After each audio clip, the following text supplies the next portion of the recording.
mother does clean the baby's bottom, pick the baby up, talks to the baby in a sweet voice, and eventually feeds the baby in actuality. All that together accounts for what Klein calls the good breast.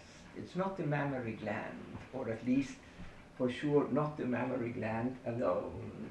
It's the totality of the experience of comfort, right, that in some way makes of the breast, or what Klein called the breast, a psychosomatic object, a psychosomatic container. It's not just the actual breast. And when the baby is in big distress, it's not even the mammary gland at all. The mother provides other things before the baby is ready, if that's what it needs to be put at the breast.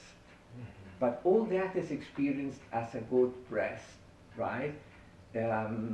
Accepting that breast is the name of a concept, and it's not referring literally to an anatomical part of the body of the mother. It's a function. It's the function that certainly the mammary gland can provide part of that function, but also only part of that function, right? I mean, if the mother were completely dissociated somewhere else and the baby is crying like crazy, and all that the mother does, right, is sticking the nipple into the mouth of the baby, that's not going to give the baby the same experience of being really contained, understood, having a sensitive mother that does that in a particular way, that talks to the baby and so on, you see.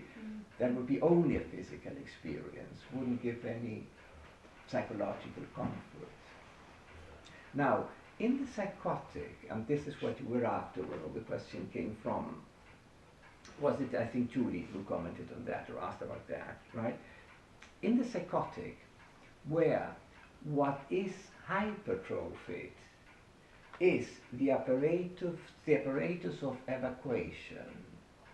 You remember that we said that in the psychotic personality, one innate factor, remember that we talked about factors and functions last week, right? Factor is that is there, is a given. It's not made, it's a given. Then we have to see how it functions. But one innate factor of the psychotic personality is low tolerance of frustration. Right?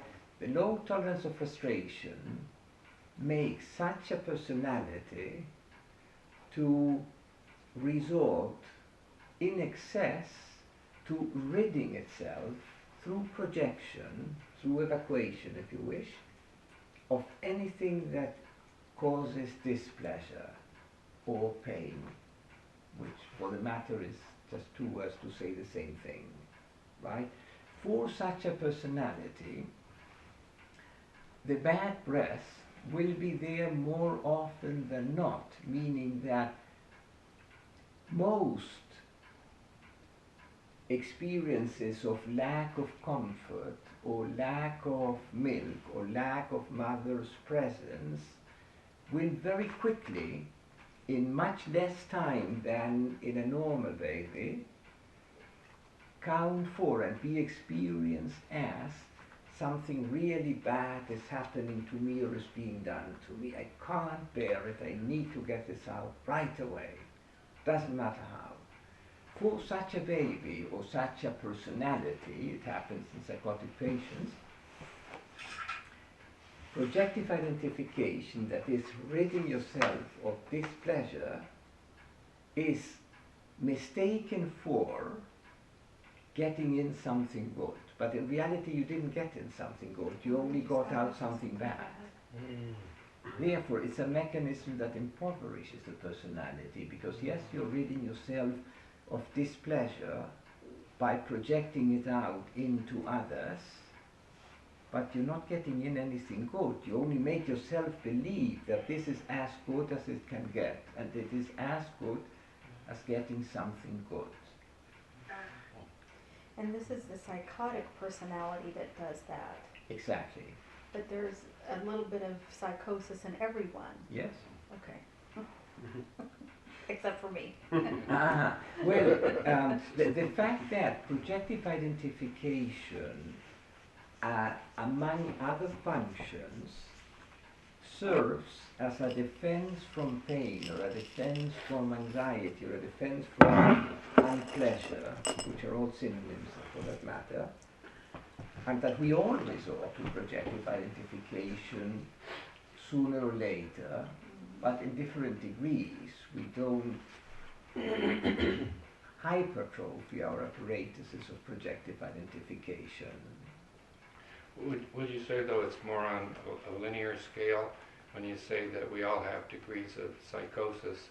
Is this example you're giving kind of... Well, I think, wait, I'm saying, following Bion, psychotic personality. When you say psychosis, that is more arguable, okay, because that would mean the illness, a clinical psychosis, while psychotic personality is an organization of one part of the personality that functions along the lines or the parameters that a clinically psychotic patient functions.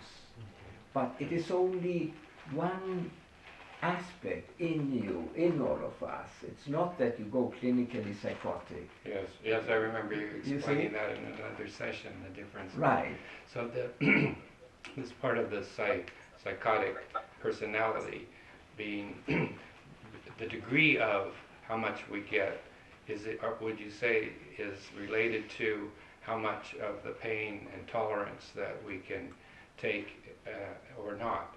So that the psychotic personality can't take anything, projects it all out, but there's degrees of it maybe that we can contain before we project out, and that would be an indicator of how much we carry with us.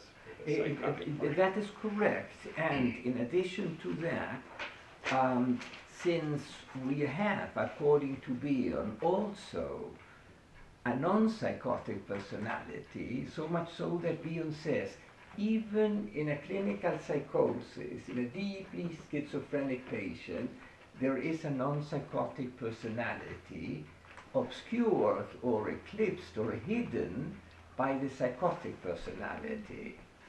Likewise, in a non-psychotic person, any of us hopefully, there is also hidden or eclipsed a psychotic personality, a psychotic part of the personality. So it's also the equation or the ratio between the one and the other that would speak to whether one has externally overt psychotic manifestations or only neurotic manifestations. You see, at a certain point, one can prevail over the other. I mean, certainly, if one has a terrible experience that is terribly frustrating, right? Think, for instance, in postpartum psychosis. A postpartum psychosis is a psychosis, but it happens only postpartum. That same woman that contracts a psychosis postpartum, had she not had a baby, she would not have contracted a psychosis. Doesn't mean that she didn't have a psychotic part of the personality, only that that alone was not that strong that it would show clinically as a psychosis. But if a loss like the baby coming out, and for a narcissistic person the birth of a baby is a loss, the mother has carried the baby as part of herself and now it's gone, right? That can be an experience that tips off the balance. Of course, there are much more terrible events. There could be an actual terrible death in a family or something, you see, that triggers then, or rather sweeps away the non-psychotic part of the personality and tips the balance in favor of the psychotic personality. I think part of what we talked about trauma last time, but part of what is sometimes misdiagnosed as PTSD is psychosis provoked by the extreme experiences of soldiers in the war. Typically, since psychiatrists don't have this fine distinction between psychotic and non-psychotic personality, they label anything that happens to a soldier in the war, any psychotic breakdown that happens to a soldier in the war, as post-traumatic, because they only see the external stimuli. They don't consider the personality on which the stimuli impinges. But if you see that soldiers from the same battalion that go through the same experience, one has a PTSD, the other does not have a PTSD, so you still need to say, so what's the difference? They went through the same experience, one went crazy, the other did not. Why? Well, because the base personalities were different. One had a better tolerance, stronger ego and so on than the other, so one had a breakdown, the other did not have a breakdown. That idea of, the person reading the self of the bad feeling is equated with something good is a very helpful idea, because if the person equates it with something good, but it's not really good, it's kind of like a lie.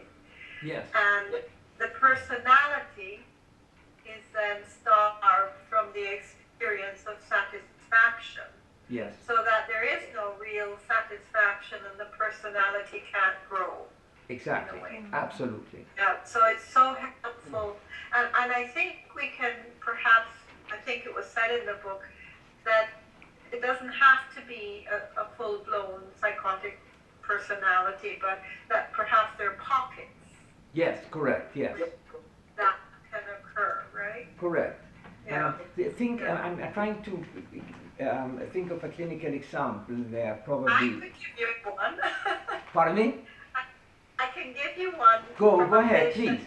Today, because one of her difficulties that she's starting to talk about is how difficult it is for her to express to me that there was something I said to her that felt helpful. And the way it came up some time ago in our conversation was that she told me almost sheepishly that she had plagiarized me with her boyfriend, as if what she and I had talked about, and it didn't sound like she just repeated what I had said, but that she had used it, but in her mind it felt like she'd stolen it from me. Uh-huh. And I think the reason it felt like she had stolen it from me was because she couldn't share with me the idea that we had done something together and she had achieved some good from it and could enjoy the satisfaction of that. And today we're trying to work with that after 3 or 4 weeks in which she has been refusing to talk and to interact with me. And it has been an awful suffering to be with her. And what she said is that it's not so much the idea that she uses something from what we have said, but that she can't tell it to me, and that she comes up against that, feeling that she's betraying herself if she were to. Mm-hmm. And she described it as throwing herself under a bus.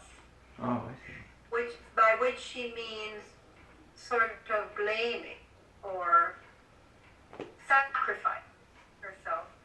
And she said, and then I can't, and it's all nice to think about how satisfying it would be to share that experience with you and go down that path, but somehow I can't.